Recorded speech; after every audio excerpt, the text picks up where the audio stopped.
Ngumoya etindlebeni uyanhlonhlotha, emhlabeni uyanqonqotha, uyasokola lo umasakhona ngobe uqala bulale lokhu lokuhle lobobuke kona.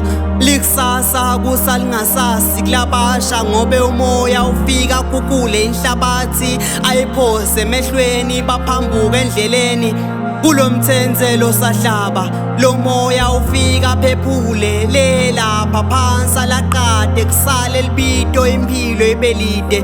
Kusinzelo yobeka bambe ngetimphanze adi kuthi tivunguvungu temhlaba tiyafika kufuna lapho bambe khona ubambe kwangathi umbelwe khona.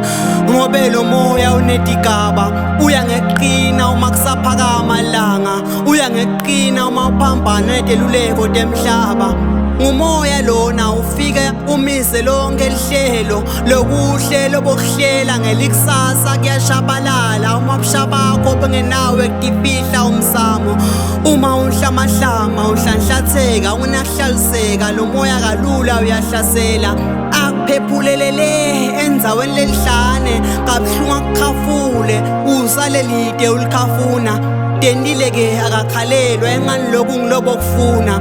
Wena bewunawe matfuba ekutifihla wakhetha kuphuma uyova emandi lawo mandi namuhla yakukhuphula. Labanye ngikhuluma nje emaboleleni bayimvumvuma ngenqa engafuni kufa. Ngumoya lona vele unemona uqhamuka sivunguvungu lesimedima, usihlobo lesikhulu nebuntima ngobe kulapho khona qina labanyenti sibagqina. Uthi umafika wakhanze sindekendeke kalula uyasitritha. Ngikhuluma uhlephuke khathi sekuthiwa le mimoya, mina ngithi ngumoya lo. Uma ngimbona lapha saqhamuka ngiyaqaqatela umdali ngiyamqela ukuthi amana ngisinzise kuleli funi lekufa leliye ngilibona lisonzela ngiphephise.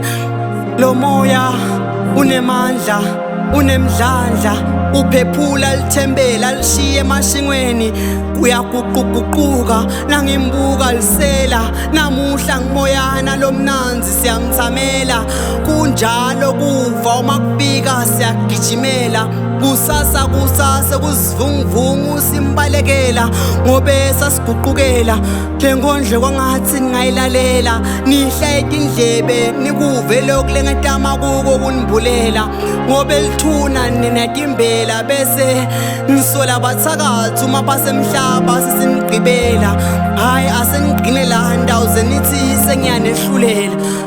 Ugqina lo songondla.